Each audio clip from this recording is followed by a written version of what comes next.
Muy buenas y bienvenidos a un vídeo más en el que quiero explicarte una guía completa dividido en 7 pasos fundamentales que todo inversor inmobiliario debería entender. Y digo entender porque vamos a ver un dato demoledor que ha publicado Idealista en el que está comprendido entre un 25 y un 40% de las personas normales como tú y como yo que invierten se decantan por el ladrillo. Estamos aquí en la plataforma Idealista, como veis. El sector inmobiliario representa de media entre un 25 y un 40% de las inversiones de los particulares en España. Las inversiones se distribuyen entre residencial, un 60%, es lo más común, comercial un 20%, aunque está en declive porque cada vez hay menos tiendas físicas de venta, terrenos un 10% para construir y otros. Y este dato solo incluye las inversiones realizadas con el objetivo de obtener un retorno financiero, por lo que excluye la inversión en vivienda habitual. Así que imagino que realmente cuántas personas de verdad no invirtiendo, sino que dedican su dinero a comprar inmuebles. Estaremos hablando de un dato altísimo. Pero como no hay vivienda para todo el mundo, por eso es la incertidumbre que hay ahora mismo y el valor tan alto que están cogiendo todos los inmuebles. Y fijaros en este dato porque los inversores podrían invertir su capital en cualquier otro activo financiero, como acciones, cripto, relojes, coches, etcétera, etcétera. Pero no, eligen el ladrillo. Si aún tú no tienes claro por qué tienes que invertir en ladrillo, quédate hasta el final del vídeo. Vamos a ver todos los pros, todos los contras que tiene este sector. Si aún no me conoces, soy Juan Góngora, inversor inmobiliario. Dentro vídeo. Paso número 1. Entender los conceptos básicos de la inversión inmobiliaria. Lo que todo inversor busca es obtener un retorno sobre el capital aportado. Lo que tenemos que hacer con la inversión inmobiliaria, comprar un inmueble y tenemos dos opciones con este inmueble. O alquilarlo mediante alquiler tradicional, por habitaciones o vacacional, o comprarlo con la idea de que se revalorice en el tiempo, ya sea añadiéndole valor nosotros con una reforma, una adecuación, o porque esté en una muy buena zona y con el paso de 3, 4, 5 años este inmueble se revalorice en el tiempo y obtengamos una rentabilidad. Y además de todo esto podemos hacer un mix de las dos opciones, alquilarlo por un tiempo mientras se revaloriza y después a un futuro venderlo. Estaremos obteniendo una doble rentabilidad. También existen otras opciones como el AOC, alquiler con opción a compra.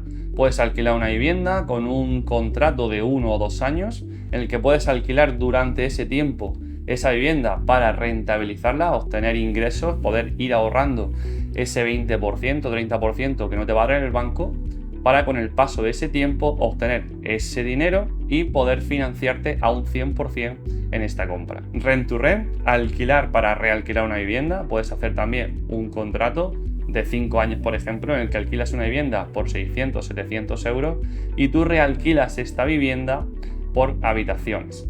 Esto es totalmente legal, por supuesto, pero tenés que hacer un contrato específico para el que el propietario de la vivienda, que no eres tú, entienda este modelo de negocio. También tenemos una opción como puede ser flipping house, comprar, reformar y alquiler obteniendo una alta rentabilidad, pero también teniendo muchísima gestión. Esta última opción requiere de mucho conocimiento y no es recomendable iniciarse en el sector inmobiliario de esta modalidad. Y por supuesto, algo muy demandado en la actualidad es el cambio de uso. Comprar un local para destinarlo a vivienda habitual. Esto te recomiendo que vayas siempre acompañado de un arquitecto técnico, incluso antes de realizar una oferta, porque depende de la localidad donde te encuentres, existen multitud de parámetros diferentes en el que te puede complicar esta operación. Así que también te recomiendo que ya tengas una experiencia y que no te decantes para iniciarte en el sector inmobiliario por esta opción. Y como resumen, el paso número 1, con todos los conceptos que hemos visto, creo que lo principal que debes entender es que se adapta más a tus circunstancias. Porque quizás puedas querer o preferir un alquiler tradicional, que es lo más pasivo que hay, o meterte un poco más en faena y hacer un vacacional, un flipping house, ¿no? Creo que lo más importante es entender qué estás buscando tú con la inversión inmobiliaria. Paso número 2. ¿Por qué deberías invertir en vivienda? Con el paso del tiempo, la vivienda ha subido un tanto por ciento muy significativo y superior al sueldo medio español, por lo cual hoy en día hacer una vivienda es más complicado que nunca. Una vivienda de 100.000 euros, que ya te digo que es más complicado que hace mucho tiempo encontrar una vivienda digna por ese precio, vas a tener que tener ahorrado entre 30 y 40.000 euros, porque el banco no te va a poder financiar más de un 80%, y luego gastos de ITP, posibles reformas, adecuación del inmueble, mobiliario, etcétera, etcétera. hoy en día es muy complicado poder ahorrar esos 30 o 40.000 euros que no te va a ceder el banco. Y no hablemos si tienes que comprarte una vivienda o quieres comprarte una vivienda de 200 o 300.000 euros. Como vemos aquí, el precio medio de la vivienda en España aumentó un 34% durante los últimos 10 años. Esto es una cifra 10 puntos superior a lo que se ha realizado el salario medio del territorio nacional durante el mismo periodo, según detalla el último informe presentado por pisos.com. Por eso le quiero decir que si el sueldo medio ha subido un 24% y la vivienda un 34%, es mucho más complicado que hace 10 años poder acceder a una vivienda. Y no hablemos en los últimos 20 o 30 años. Lo que acabamos de ver nos hace entender que necesitamos todos un sueldo extra, un complemento a nuestro sueldo, o como es en mi caso, dedicarme al 100% en la inversión inmobiliaria. Casi todos mis activos están dedicados al alquiler tradicional y para mí es la mejor forma de obtener unos ingresos casi pasivos todos los meses. Diversificación. Considero que todo buen inversor debería tener como mínimo un activo nacional sobre inversión inmobiliaria, ya que sería un complemento perfecto que si tienes acciones, si tienes cripto, si tienes incluso inversiones inmobiliarias fuera de España, que actualmente están muy de moda, pero que son con mucho mayor riesgo que tenerlos dentro de España. Así que considero que sería un complemento perfecto a tu cartera de inversión. También gracias al alquiler tradicional vas a obtener unos beneficios fiscales muy importantes. Hasta hace poco era el 60% que podías deducirte, ahora mismo es el 50%, pero hay algunas ocasiones, según qué tipo de inquilino tengas, que puede llegar hasta un 90% de deducción en tu renta. Así que asegúrate de esto, que te beneficia más o cuál sería tu mejor modelo de inversión según tu tipo de ingresos. Sin embargo, también tienes que saber que hay riesgos sobre la inversión inmobiliaria. Por supuesto que si tienes un alquiler tradicional, un alquiler por habitaciones, es posible que el inquilino deje de pagarte. Por eso te recomiendo, por supuesto, yo lo hago en todos mis inmuebles, tener un buen seguro de impago que me garantice la renta todos los meses. Y poder dormir tranquilo y saber que, pase lo que pase, no seré yo el que está asumiendo todo el riesgo de mi inversión. Y si llegaste hasta aquí es que te está gustando este tipo de contenido, así que recuerda darle like, suscribirte, activar campanita y por supuesto dejar muchos mensajes de cómo te está pareciendo este tipo de contenido. Paso número 3. Analiza tu situación financiera. Antes de comenzar en cualquier tipo de inversión inmobiliaria debes saber muy bien en qué momento económico te encuentras. Así que te animo a que hagas un plan de acción, cojas un Excel y analices muy bien tu cuenta bancaria en los últimos 6 meses y hagas un plan de acción. Intenta eliminar todos aquellos gastos absurdos, por así decirlo, que puedas tener y que intentes llevarlos más a nivel de ahorro.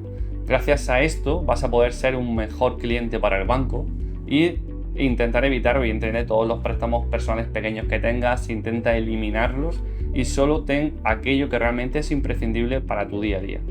Gracias a ello, como te he dicho, vas a ser un muy buen cliente para el banco y vas a ver que tienes unas cuentas estructuradas y que no tienes gastos absurdos, que al final ellos lo que quieren evitar a toda costa. Inversión inmobiliaria para mí es igual a apalancamiento financiero. Como he dicho antes, hay que ser un buen perfil para el banco e ir a pedir la máxima financiación posible, o al menos es como a mí me gusta hacerlo. Tener que poner el mínimo de dinero posible de mi bolsillo. Y ahora vamos a poner un ejemplo claro para que lo puedas entender. Suponemos que tenemos ahorrados 100.000 euros y con este dinero, si no fuéramos al banco, podríamos comprar una vivienda y poquito más. Esa es la realidad. Pero si vamos al banco y nos financiamos al 80%, podríamos comprar 5 viviendas de 70.000 euros cada una, financiándonos al 80%, incluso pagando el ITP, que depende de la localidad, suele ser entre un 6 y un 10%. Si esta vivienda las alquilamos por 700, 750, prácticamente de cada una nos pueden quedar entre 400 y 500 euros de cash flow todos los meses. Por lo cual ya estaríamos sosteniendo alrededor de unos 2.000, 2.200 de ingresos todos los meses, solamente si tuviéramos ahorrados esos 100.000 euros.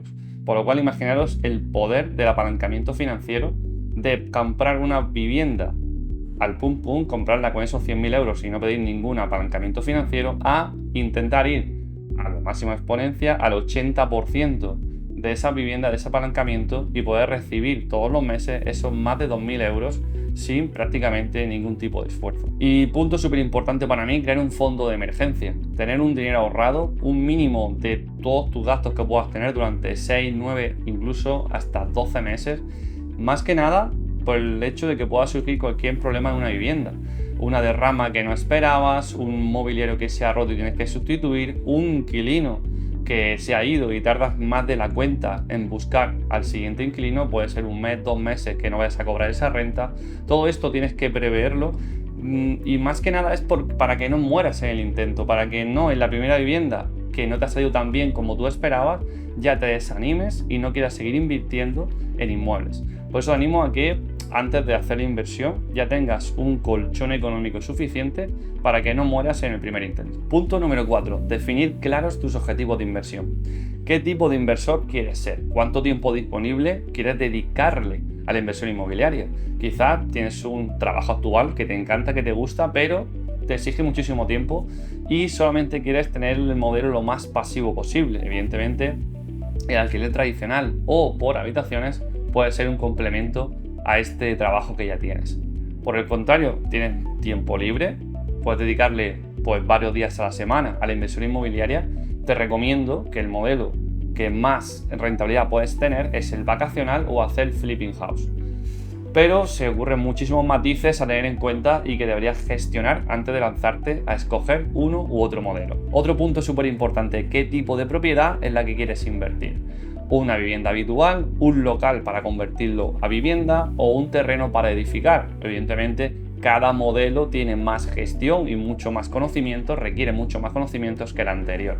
Por eso, si eres novato, te quieres iniciar en el sector inmobiliario, ¿qué te recomendaría? En este caso, una vivienda para tradicional de 3 dormitorios, porque siempre que ya te acostumbres al tradicional y quizás digas, vale, lo domino, me gusta, lo tengo claro, pero quisiera tener un poquito más de rentabilidad. Si tienes 3 dormitorios y, por súper importante, que el salón pudieras convertirlo sin muchas reformas, sin tener que hacer mucho gasto en el inmueble, en un cuarto dormitorio, sería ideal esta vivienda para que puedas aumentar tu rentabilidad. Si el salón no se pudiera convertir en una cuarta habitación, yo no compré una vivienda hoy día como tenemos el mercado inmobiliario y cuál es el futuro que se prevé que siga estando presente, ¿vale? Así que una vivienda en tradicional, 3 dormitorios, importante que el salón se pueda convertir en un cuarto dormitorio para tener la máxima rentabilidad. Y como hemos dicho antes, también puedes hacer un flip, por supuesto, pero teniendo muy bien estudiado el mercado, a qué tipo de cliente le vas a poder vender esa posible oportunidad y no pillarte los dedos con excederte en el tipo de reforma que vas a hacer. No es lo mismo invertir en una vivienda para alquilar, por supuesto que vas a intentar economizar al máximo cada gasto que tengas y no cambiar en exceso diferentes cosas que no sean necesarias para vivir en ella, que dedicar esa vivienda a un tipo de público un poco más exquisito, un tipo de público que quiere comprar esa vivienda para vivir para siempre, puede ser su primera vivienda y tienes que tener en cuenta muchos aspectos diferenciadores que te va a hacer que la vivienda se venda lo antes posible. Punto número 5, análisis e investigación de mercado. Hay 3 puntos importantes. El número 1 sería la ubicación. Para mí el paso más importante es saber dónde vamos a invertir, en qué zona y qué perspectivas a futuro tiene, ¿vale? Punto número 2, demografía. Podemos ir al INE, al Instituto Nacional de Estadística, en su página web y estudiar muy bien qué tipo de personas están viviendo, qué crecimiento está teniendo esa población y qué personas están dispuestas o no a comprar una vivienda. O si es para alquilar, por supuesto, cómo está afectando el mercado inmobiliario en esa zona. Eso podemos estudiar, por ejemplo, también con Idealista, con Fotocasa, qué demanda hay en la zona de alquiler. Si prácticamente no hay ninguna vivienda o las pocas que hay están teniendo muchísimas visitas, muchas me gustan, muchos comentarios, es un dato importante a tener en cuenta para saber que hay una alta tendencia en el mercado, ¿vale? En esa zona donde quieres invertir. Y para saber estos 3 puntos, como he comentado, mira muy bien en páginas como Idealista, Fotocasa, y también habla mucho con los APIs, visita muchas viviendas por ti mismo, aunque realmente no estés interesado en comprarlas. Pero al hablar con los APIs, ellos te van a decir más que nadie cómo está el mercado, por cuánto se podría alquilar esa vivienda realmente, no por lo que se anuncie, que al final, porque se anuncie una vivienda en 90.000, en 80.000, en 70.000, no significa que sea su precio de venta real, ¿vale? Mucha gente son propietarios, no tienen ni idea, ponen un precio pensando que es el correcto y se tira muchísimo tiempo sin venderse. Al igual pasa con el alquiler. Tú puedes pedir muchísimo dinero, pero te aseguro que yo he alquilado viviendas por 800 y el perfil de inquilino que llegaba nunca era el que estábamos esperando y hemos tenido que bajar el precio, ¿vale? Así que esto es muy importante que hables mucho con la zona donde te encuentras con los APIs, con inquilinos, poner anuncios ficticios y todo esto te va a hacer que te hagas una idea real de cómo está el mercado. Punto número 6, estrategia de inversión. Como número 1, la más sencilla, he comentado varias veces, comprar para alquilar. A mí me encanta esta opción porque es muy pasiva, porque todos los meses me aseguro prácticamente un sueldo cada vivienda que compro es un pasito más para obtener el mayor tiempo posible, la mayor libertad financiera posible, y por eso me encanta este modelo de inversión, porque puedo hacer con mi tiempo realmente lo que quiera. Punto número 2, comprar, reformar y vender. Yo he hecho varios flips, pero te recomiendo que tengas primero una experiencia en el sector y luego número 2, que tengas, cuando hagas un estudio de rentabilidad, que como mínimo, lo mínimo que yo te recomiendo que intentes obtener de beneficios serían 20.000 euros, y si ya supera los 20.000 euros, al menos un 20%. ¿Por qué? Porque si tú con una vivienda que compres por 70, 80, 90 la puedes vender quizás de una forma en 150.000, puede ser que te equivoques y si no obtienes como mínimo ese 20% de margen para ganar 5, 6, 8.000 euros, te aseguro que perderías dinero cuando luego hagas los impuestos, cuando pases por IRPF, cuando pases por caja y te des cuenta que has trabajado 6 meses para absolutamente nada. Y también con una vivienda más económica, como mínimo ese 20.000 euros, porque si no llegamos a esos 20.000 euros pasaría más de lo mismo. Por eso me gusta decir que por debajo 20.000 y si tenemos una vivienda de alto valor, que sea como mínimo un 20%. Y punto número 3, alquiler vacacional o media estancia. Yo tengo una empresa de alquiler vacacional en el que es la inversión inmobiliaria, por así decirlo, que más rentabilidad me deja, pero realmente no es una inversión inmobiliaria, sino que es más mi trabajo actual, en el que llevo la gestión de diferentes inmuebles de terceras personas. Esto requiere evidentemente un alto conocimiento, para nada tiene que ver, como te pueden contar por ahí, de tengo un inmueble, lo pongo en Airbnb y esperar que lleguen clientes. Si no sabes estudiar bien el precio medio por noche, estancia media que puedes encontrar en tu zona de donde tengas la vivienda. Si no haces bien esa gestión, puedes perder tanta rentabilidad que no te salga ni rentable, porque si al final tienes que gastar tanto en lavandería, en limpieza, en adecuación del inmueble, en posibles problemas que puedan surgir, entrega de llaves, pérdida de tanto tiempo entre gestión y gestión, te aseguro que no te va a salir rentable. Entonces este modelo de inversión requiere muchísimo conocimiento y no caigas en el error de simplemente poner esa vivienda en Airbnb o en Booking.com, porque eso no tiene nada que ver. Paso número 7, evitar errores comunes. Un error muy común que me he encontrado es no ver bien la zona de acción, no ver una ubicación adecuada para invertir en el sector inmobiliario. Hay gente que dice, vale, es que he visto viviendas por 30, 40.000 euros. Sí, y lo hay, y por 15.000 y 16.000, por supuesto. Pero si esa vivienda solo va a tener destinado un alquiler a un tipo de persona con un alto riesgo de impago, que el seguro de impago no le haga el seguro, propiamente dicho, entonces estaremos haciendo una muy mala inversión. Al igual que si tienes que ir tú siempre a comprar esa vivienda, no vas a poder escoger un inquilino adecuado, por lo cual estarás teniendo un riesgo excesivo que para mí eso no tiene sentido. Y para mí ese error es muy común en los inversores que no tienen tanto conocimiento, porque piensan que la única opción o la opción más interesante es comprar una vivienda muy económica. Y que sea económica no significa que esté comprada por debajo de mercado. Son conceptos totalmente diferentes y por eso tienes que saber muy bien estudiar la zona donde quieres actuar. Otro error muy común en inversores novatos es sobreestimar los ingresos. Pensar que siempre el alquiler va a estar en continuo censo o que vas a tener el inmueble alquilado los 12 meses del año. Por eso vamos a otro error muy común en los inversores novatos y sería subestimar los costos. No hacer un buen de rentabilidad, no poner por diferentes seguros como impago, como de vida, de hogar, pensar que siempre la vivienda va a estar alquilada 12 meses del año, posibles adecuación, roturas de la vivienda, todo esto tienes que tenerlo en cuenta antes de comprar incluso la vivienda. No tener un plan de salida sería otro de los problemas principales que veo en los inversores novatos.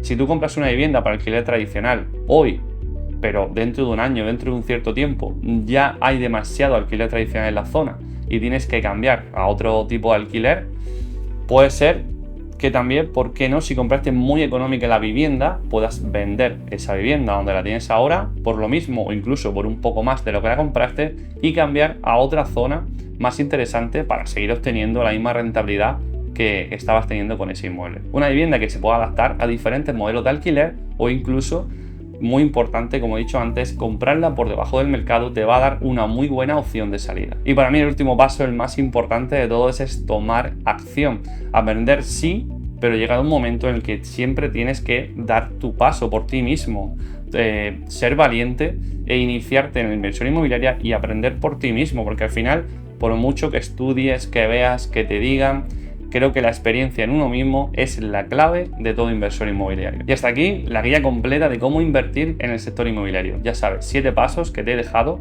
que para mí son oro, y que por favor solo te pido que le des like, que compartas con aquellas personas que también quieran iniciarse en el sector inmobiliario. Un saludo.